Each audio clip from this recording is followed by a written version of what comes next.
Summer rain. It's currently summer here in Australia and there's a bit of rain outside. Someone should write a song about that. Oh my love, it's you that I dream. Oh, they did. Belinda Carlisle. But yeah, summer rain.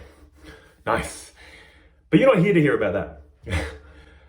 In this video, as always, I'm talking about non-duality.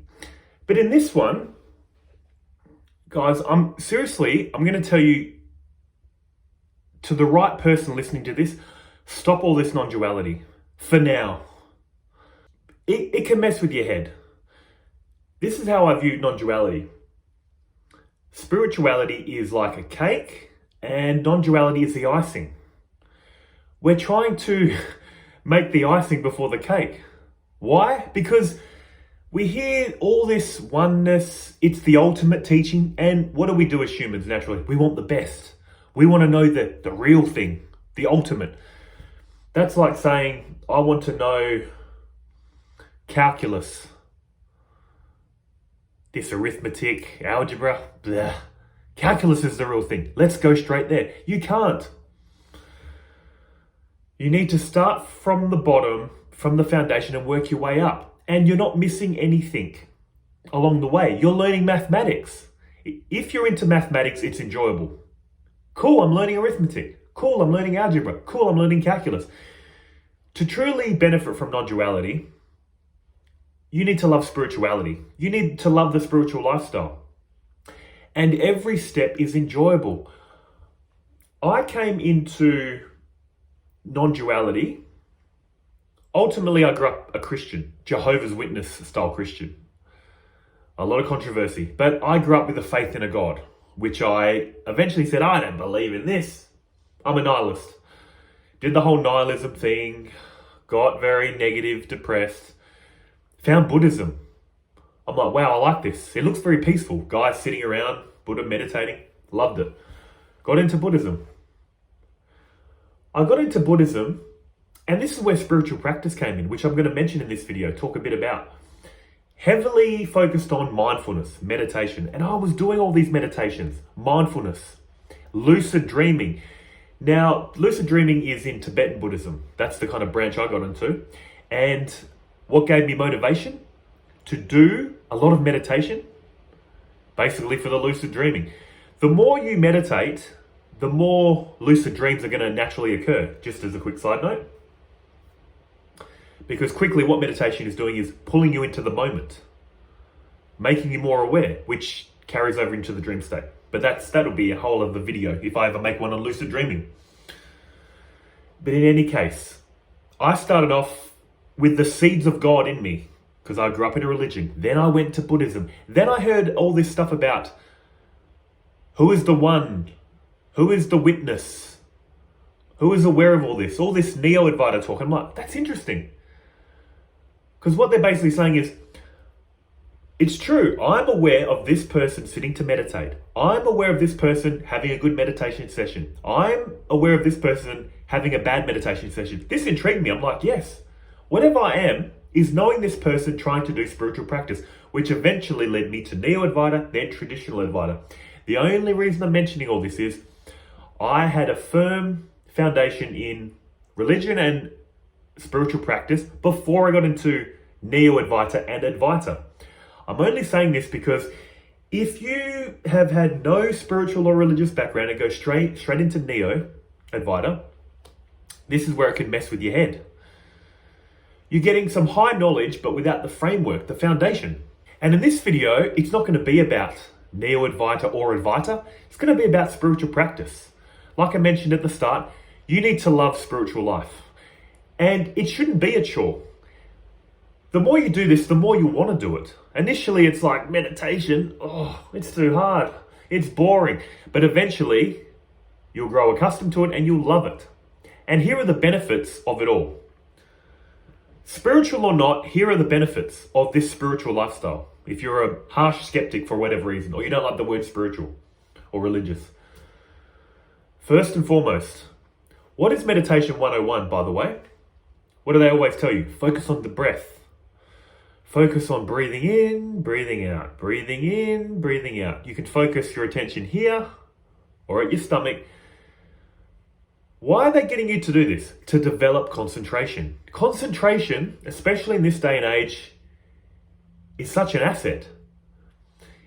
Here's the thing, when I first got into meditation, focusing on the breath, I had this concern. I'm like, isn't this just making me good at focusing on my breath? What's the point of this? I'm getting good at concentrating on the breath. Can it translate into other things in life? And fortunately, it did. What I'm saying is, once you learn to focus on your breath for a sustained period of time, develop concentration, there's nothing special about the breath. You can use this concentration to focus on what you're hearing, what you're seeing. If you're in a class, if you're learning something, you can use this concentration to focus on what they're saying. See? You're developing a skill to develop laser-like focus on things that require your attention. Spiritual or not, this is such an asset. Because look, guys, why are we so miserable in this life ultimately? Where is suffering, by the way? The mind. Pain is to the body what suffering is to the mind. Me and my partner have had 2 dogs. One of them unfortunately passed away last May. The one that's still alive is very old. He won't last another year, to be honest. But the thing is, he's getting through, wagging his tail, living life. His mobility is restricted. He would be in pain. This is why we need to probably make some decisions for him. But what I'm saying is, he's not, in a sense, suffering. He's in pain, but it's like, wouldn't you want to rest, mate? Relax. He's trying to get up, walk, get involved, because he's in pain, but he's not in suffering, if that makes sense. What's the difference between animals and us? We experience pain like animals, but then we think about it. Why me? Why did it happen to me? Those people that did this to me, I'm going to get revenge. All this thinking. We got pain and thinking. Animals just experience pain. They live in the moment. They're enlightened by default. So the issue with our life is our mind. We have a distracted mind. We have an impure mind. And by impure, they're saying too much thinking of us, selfishness. When thinking about us, not concentrated, not mindful, all this is causing us suffering. All suffering is here. So the first meditation is basically that you want to learn. If you have done no meditation of any kind, concentration. This isn't going to be a tutorial on meditation. I'm just giving you reasons why you should be doing this. There's plenty of tutorials out there on YouTube. First one, concentration. Get a concentrated mind. Once you've mastered that, move on to a more mindful, open awareness style meditation. Now, this is all mindfulness. You're mindful of the breath. But you're in this meditation, you're trying to develop concentration, hyper focused on the breath, so you can direct it in different directions. The next meditation, this is the one I do when I meditate now. Just sitting with the feeling of existence, feeling of being, the feeling I am. When you make this your default state in meditation, it carries over into everyday life. Most people's default state is here. Here's how it usually is. When the world requires our attention, it goes to the world. When it doesn't require our attention, it goes back to here, thinking. World, thinking. What does this meditation do? Focusing on the feeling of existence, mindful of your being. Here's what it's done to me. When my attention is not required, it goes into the body. Just feeling mindful. When my attention is required, it goes into the world. Doesn't require my attention, back into the body. Nothing mystical or magical, it's a habit. You're training yourself to be mindful. And when you're doing this in meditation, the feeling of existence, that's your foundation. That's where you sit. But just say you hear a sound, a bird chirping. Your attention goes to the bird, chirp, chirp, chirp, chirp. Back to the feeling. You feel a tingling in your foot. Attention goes to the foot, back to the feeling. You're simulating real life. All life is interacting with your thoughts and feelings. You interact with people, they trigger thoughts and feelings. You interact with the environment, triggers thoughts and feelings. So in meditation, all you're doing is that. Focusing on the feeling of existence. Something grabs your attention, back. Attention, back. It also will develop non-reactivity. When you anchor your attention here, you're very close to your feelings. When your attention's here, you get a negative feeling, And then that triggers a response. When you focus it here, you can feel the feeling, especially anger, come up. And you go, oh, here comes anger. Here it comes. I'm not going to react. You can practice non-reactivity. So just to review, guys, the first meditation you want to practice for concentration is focusing on the breath. Do this for weeks, months, until you master it, however long you need. Once you've mastered that, move on to this. Just a mindful meditation, the feeling of existence. Or what you can do is alternate. Do one just focusing on the breath. The second meditation, focus on the feeling of existence. Then the breath.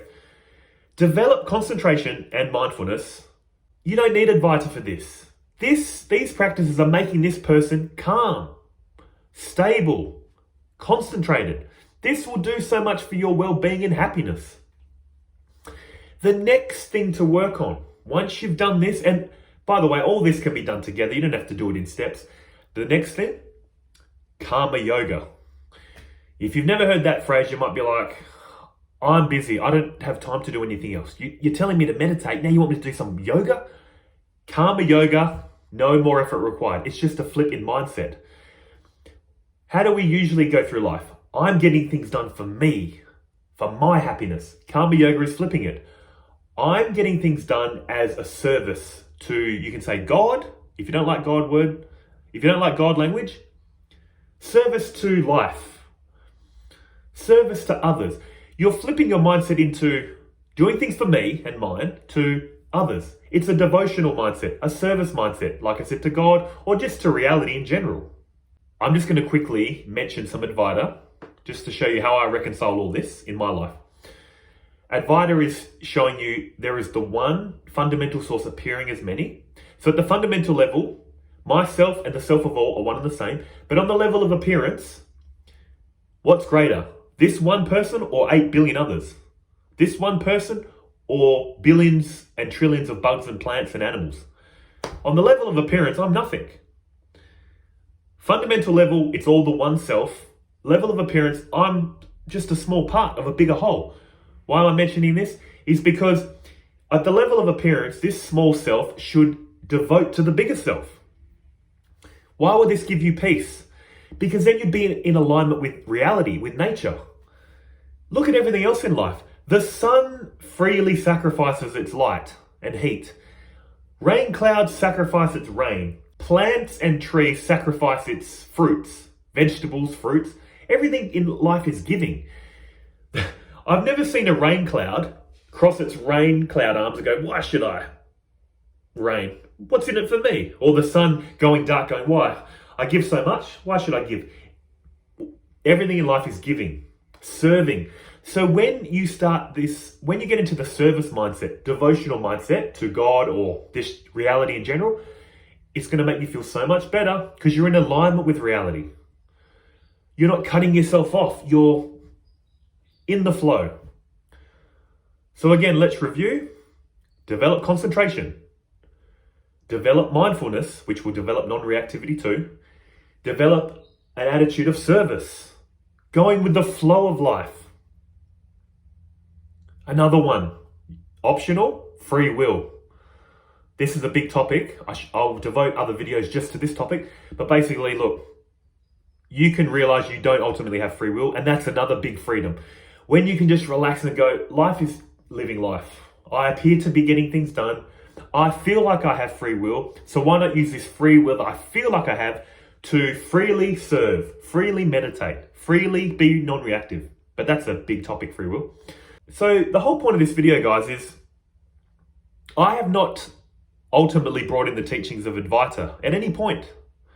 Because what I'm trying to show you is this person needs to feel happy, peaceful, calm. This person that you're ultimately not needs to have a well-balanced, happy mindset.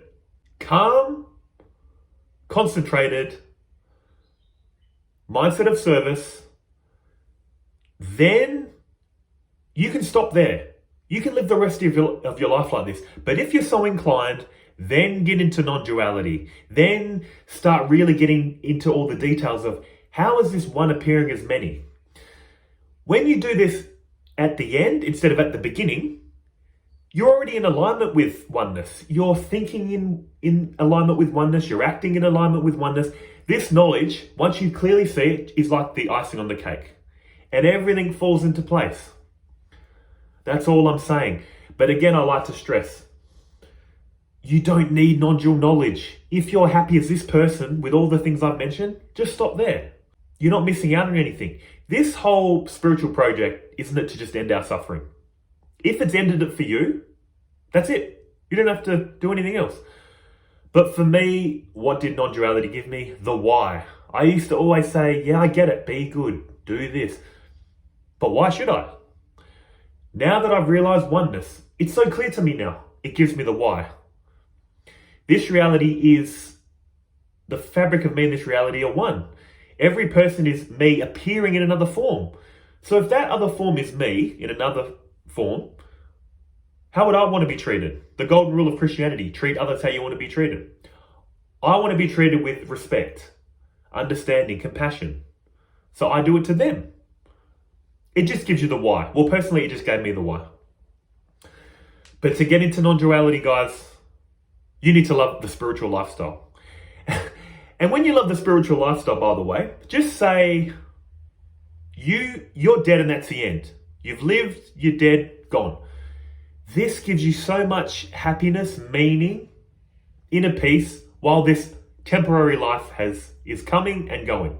Even if it was the end, there was no afterlife, no oneness, whatever you may or may not believe, it just makes you feel good. Well, it does for me. Spirituality is a lifestyle, that's all I'm trying to say. As always, guys, I hope this video gave you something to think about. I hope it helped in some way. And I'll see you guys in the next one. But until then, take care of yourselves, okay? See ya.